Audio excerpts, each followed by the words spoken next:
हाँ भाई, अपना पहला पाठ कंप्लीट हो चुका था। आज बात करते हैं दूसरे पाठ की। कक्षा 10 का अध्याय नंबर 2 स्टार्ट कर रहे हैं। ठीक है, तो भाई देखो, अपने जो इतिहास है ना, इसको 3 वर्गों में बांटा गया है। ठीक है, देख लो एक मिनट।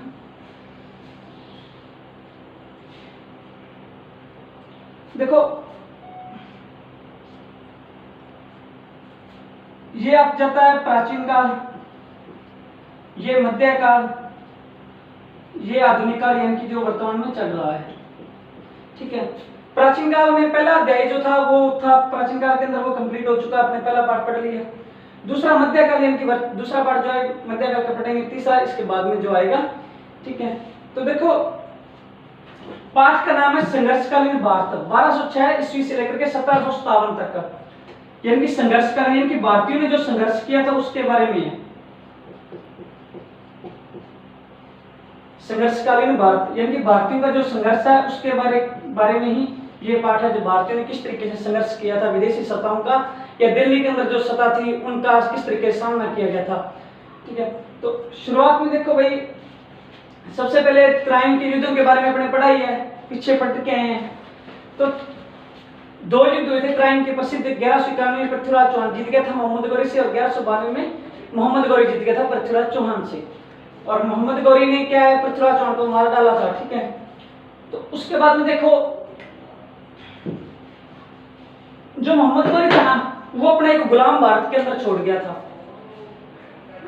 क्या छोड़ गया था वो? अपना गुलाम भारत के अंदर छोड़ गया था एक। ठीक है, जब वो गुलाम भारत के अंदर छोड़ गया, तो उसी के बाद में भारत के अंदर गुलाम वंश की स्थापना हुई। उसके जो गुलाम था उसने भारत के अंदर गुलाम वंश की स्थापना की थी। ठीक है भाई, तो गुलाम वंश जो है इसके बारे में देखो, अपने देखते हैं।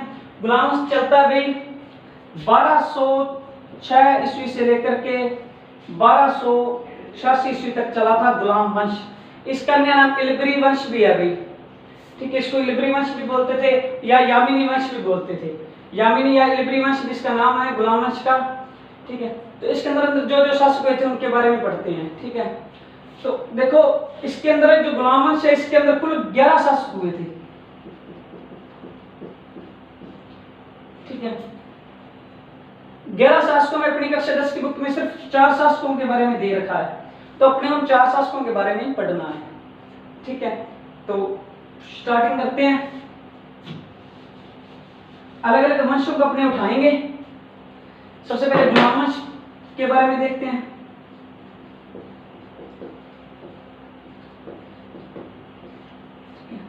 गुलाम वंश का सन था 1206 से लेकर के 1286 तक, 1286 ईस्वी तक। ठीक है, गुलाम वंश के अंदर जो पहला शासक हुआ है, जो गुलाम था, उसका नाम था भाई कुतुबुद्दीन ऐबक। कुतुबुद्दीन ऐबक, इसका शासन अवधि देखो 1206 से लेकर के 1210 ईस्वी तक थी, मात्र 4 वर्ष शासन किया था। ठीक है, कुतुबुद्दीन ऐबक गुलाम था मोहम्मद गौरी का, इसी के आधार पर गुलाम वंश कहा जाता है। ठीक है, वास्तविक संस्थापक नहीं था ये, हालांकि बाद में ये आजाद हो गया था अंतिम समय में। ठीक है, लेकिन ये गुलाम था, इसलिए इसको गुलाम वंश भी बोला जाता है। मोहम्मद गौरी का ये गुलाम था। ठीक है, तो देखो, कुतुबुद्दीन जो ऐबक था, इसकी उपाधि देखते हैं, किसकी उपाधि थी। कुतुबुद्दीन ऐबक के बारे में शुरुआत में देख लेते हैं, क्या कुछ दे रखा है अपने बुक के अंदर। इसकी उपाधि थी लाख बख्श की। लाख बख्श की इसकी उपाधि थी, इसको उपाधि दी गई थी लाख बख्श की। ठीक है, प्रसिद्ध उपाधि है ये, याद रखना। लाख बख्श की उपाधि किस शासक को दी गई थी? तो ये दी गई थी कुतुबुद्दीन ऐबक की। अपने पढ़ रहे हैं दिल्ली सल्तनत काल पढ़ रहे हैं। ठीक है, जो चली थी 1206 से लेकर के 1526 तक। सबसे बड़ा शासक सुल्तान होता था यहाँ पर। देखो, लाख बख्श, इसके कुतुबुद्दीन ऐबक के बारे में पढ़ रहे हैं, तो कुतुबुद्दीन ऐबक को उपाधि थी जो, वो थी लाख बख्श की उपाधि थी।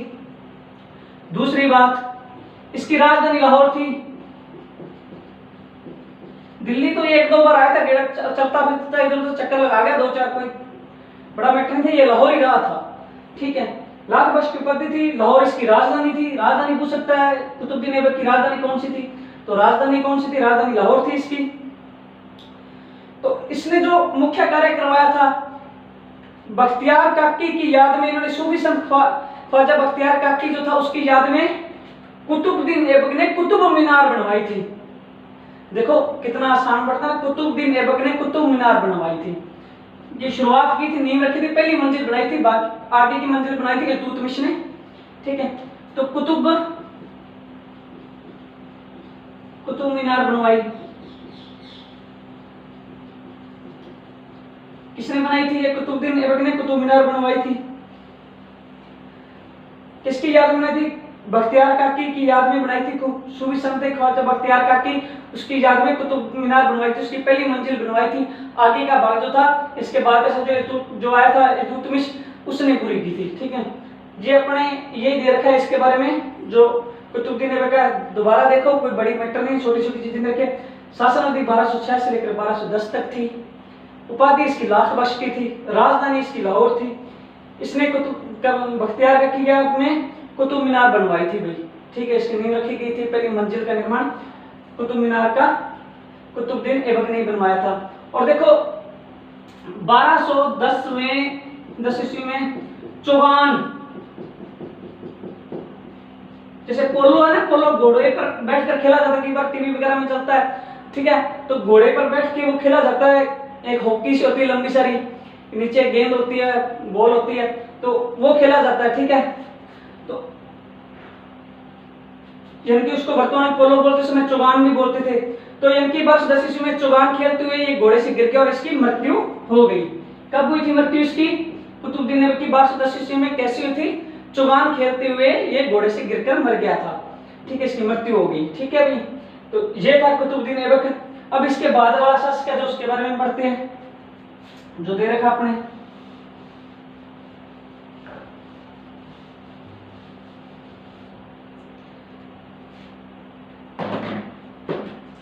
देखो उसके बाद में आता है 2 नंबर शासक आता है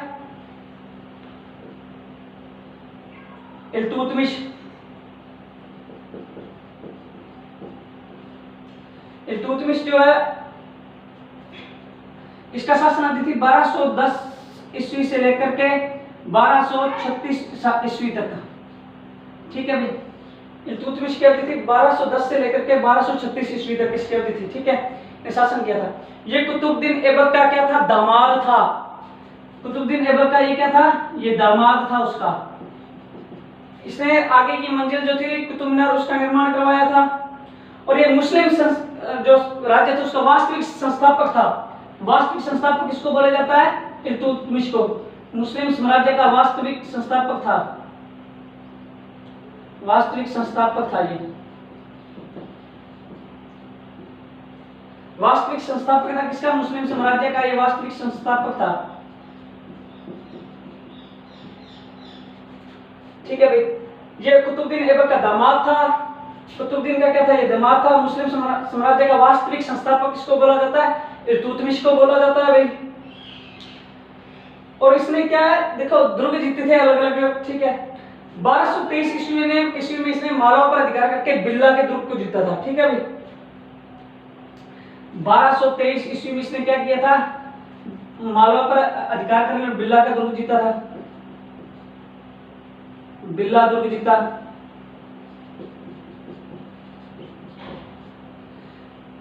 1223 ईस्वी में इसने बिल्ला का दुर्ग जीता था। 1226 ईस्वी अपने वाला राजस्थान का जो रणथंभौर है, रणथंभौर जीता था। 1226 ईस्वी में रणथंभौर जीता था। ठीक है भाई, इसने क्या ग्वालियर और जालौर पर भी अधिकार किया था। कहां पर अधिकार किया था? ग्वालियर और जालौर पर भी इसका अधिकार था। ठीक है, और इसने जो दूसरी मंजिल थी जो कुतुब मीनार की, उसका भी निर्माण है इसने करवाया था इल्तुतमिश ने। दोबारा देखो, इल्तुतमिश का जो शासन थी 1210 ईस्वी से लेकर के 1236 ईस्वी तक है। ये कुतुबुद्दीन ऐबक का दामाद था। मुस्लिम साम्राज्य का वास्तविक संगठनकर्ता या संस्थापक था। 1223 ईस्वी में इसने मालवा पर आक्रमण किया और बिल्ला का दुर्ग जीत लिया। 1226 ईस्वी में इसने रणथंभौर जीता था। उसके बाद में इसने जालौर वगैरह पर भी, ग्वालियर और जालौर पर भी इसने अधिकार किया था। ठीक है, और 1236 ईस्वी में इसकी मृत्यु हो गई। ठीक है, इसके कोई पुत्र नहीं था। ठीक है, अब आती है अगला शासक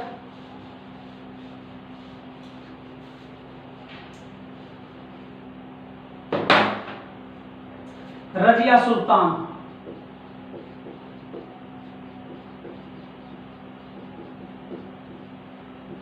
1236 से लेकर के 40 ईस्वी तक 4 वर्ष शासन किया था इसने।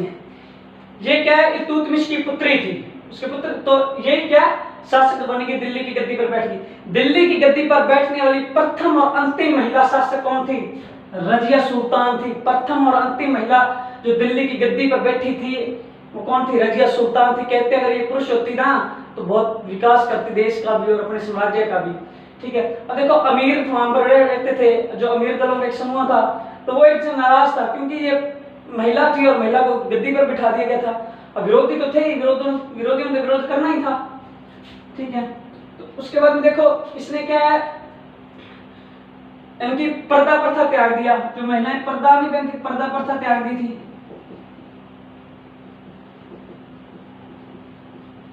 पर्दा प्रथा त्याग दिया, इनकी पर्दा प्रथा जो समाप्त कर दी अपनी तरफ से। इसने पर्दा नहीं पहनती थी, ये बुर्का वगैरह जो था उसमें नहीं आती थी ये। और क्या है, कुनबा यानी कि कुनबा यानी कि टोपी पहन, कोट पहन के आती और टोपी पहन के, पुरुष की तरह टोपी और कोट पहन के आती थी। ये सीधे दरबार के अंदर आती थी, टोपी और कोट पहन के। इनके लड़कों की तरह इसने रहना व्यवहार करना शुरू कर दिया था।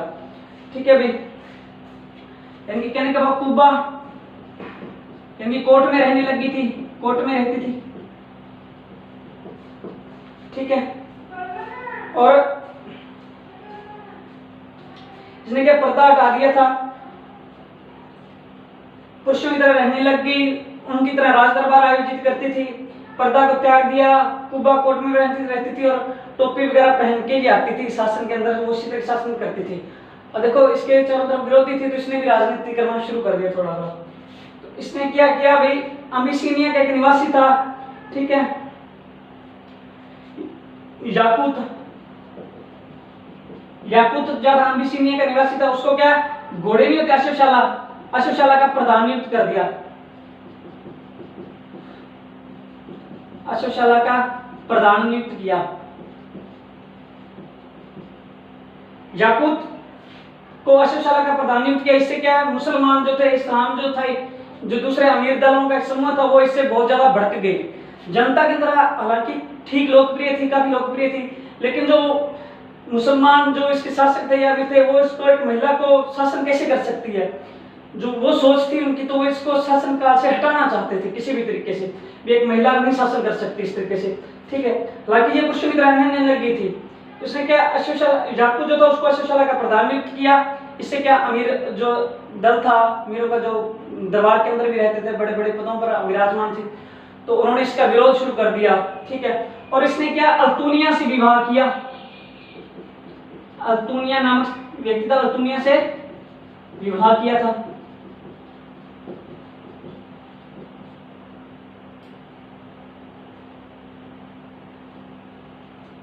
और देखो भाई रजिया सुल्तान देखो 1230 से 1240 के शासन का पर्दा प्रथा इसने त्याग दिया। कुबा और कोट में रहती, कुबा यानी कोट में रहती थी, टोपी पहनकर आती थी। याकूत जिसको इसने अश्वशाला का प्रधान नियुक्त किया था, इससे क्या है, क्योंकि इसने वहां के निवासी को, इस्लामी व्यक्ति को वहां का अश्वशाला का प्रधान नियुक्त नहीं किया, इससे वो नाराज हो गई थी। विदेशी बंदे को नियुक्त कर रखा इसने, ये राजनीति करना चाहती थी, इसको भी ये भी हटाना चाहती थी। और इसने क्या अल्तुनिया से विवाह किया था। और 1240 ईस्वी में कैथल के अंदर इसकी अल्तुनिया की और रजिया सुल्तान की दोनों की क्या हत्या कर दी। देखो लगभग 4 वर्ष तक शासन रहा था इसका, 4-5 वर्ष तक। रजिया सुल्तान 1236 में शासक बनी थी, पर्दा प्रथा त्याग दिया, पुरुष की तरह टोपी और कुबा यानी कोट में रहती थी, दरबार में उस तरीके से आती थी। याकूत को अश्वशाला का प्रधान नियुक्त किया, अल्तुनिया से विवाह किया और 1240 ईस्वी कैंथल में दोनों की, अल्तुनिया की और इन दोनों पति पत्नी की हत्या कर दी गई। ठीक है भाई, तो ये था रजिया सुल्तान। कहते हैं कि अगर ये पुरुष होती तो सबसे अच्छी शासिका होती है, अच्छे शासक होता भारत के अंदर ये। ठीक है, इतने अच्छे, इतना बढ़िया शासन चलाती थी ये, लेकिन जो मजबूरी थी, ये एक महिला थी और महिला के कारण ही इसको मार दिया गया। इसका कसूर सिर्फ इतना था, इसको हत्या कर दी कि ये एक महिला थी, बस। अब आगे देखो भाई, उसके बाद अलग अलग शासक हुए, लेकिन उसके बाद एक बहुत बड़ा शासक हुआ था सल्तनत काल के अंदर। कहने का बाद गुलाम वंश के अंदर, गुलाम वंश पढ़ रहे हैं अपने, उसके बाद पढ़ेंगे खिलजी वंश, बलबन, 1266 से लेकर के 1265 से लेकर के 1286 ईस्वी तक शासन था इसका, बलबन का। नाम से पता लगता है खतरनाक व्यक्ति था, नाम से पता लगता है कि काफी खतरनाक व्यक्ति था बलबन। 1265 से लेकर 1286 तक इसका शासन रहा था। इसने दरबार के अंदर कठोर नियम लागू कर दिए। अमीर जो थे ना, उनका नियंत्रण था दरबार के अंदर, तो उनको यानी कि उन पर समय का नियंत्रण स्थापित करने के लिए इसने कठोर शासन, यानी कठोर डिसिप्लिन अनुशासन लगा दिए दरबार के अंदर, अपने साम्राज्य के अंदर। देखो इसने क्या कुछ किया था, इसने क्या किया, ये पहली बात ये खतरनाक शासक था भाई, बहुत खतरनाक शासक था ये, ठीक है।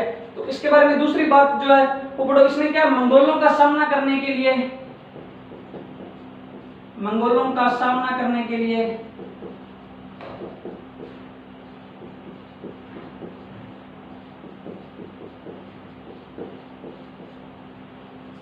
एक सैन्य विभाग की स्थापना की थी, सैन्य विभाग। इसने मंगोलों का सामना करने के लिए सैन्य विभाग की स्थापना की, जिसका क्या नाम था, दीवाने आरिज।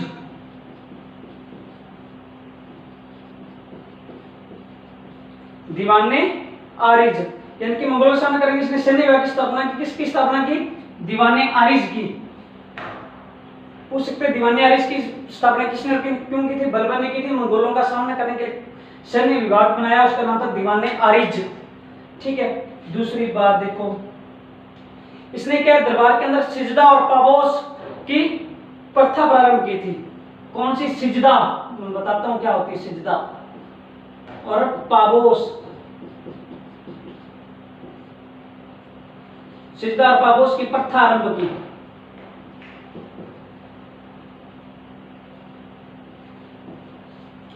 सिजदा और पाबोस की प्रथा आरंभ की। सिजदा का अर्थ होता है झुककर सलाम करना, इस तरीके से झुककर सलाम नहीं करते इस तरीके से, तो ये झुककर शासक को सलाम करना। और पाबोस, पांवों को यानी कि घुटनों के बल बैठना, पांवों को पीछे करके घुटनों के बल, शासक यानी कि राजा के सामने घुटनों के बल बैठना, पांव पीछे करके, ये थी पाबोस की प्रथा, यानी कि सिजदा और पाबोस की प्रथा आरंभ की।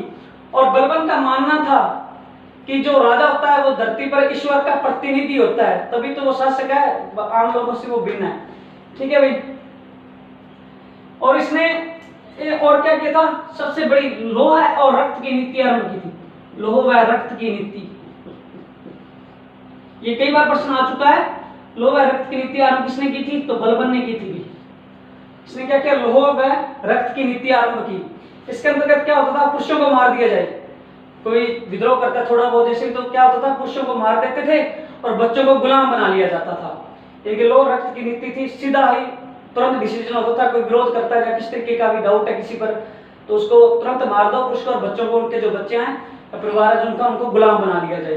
क्योंकि लोह व रक्त की नीति के लिए प्रसिद्ध है बलबन, ठीक है। और इसने क्या किया था भाई, देखो बलबन के अनुसार क्या था, राजा धरती पर क्या ईश्वर का प्रतिनिधि है, राजा धरती पर ईश्वर का प्रतिनिधि है। दोबारा देखो, बस इतना कुछ है इसके बारे में। और 1286 में इसकी मृत्यु हो गई थी।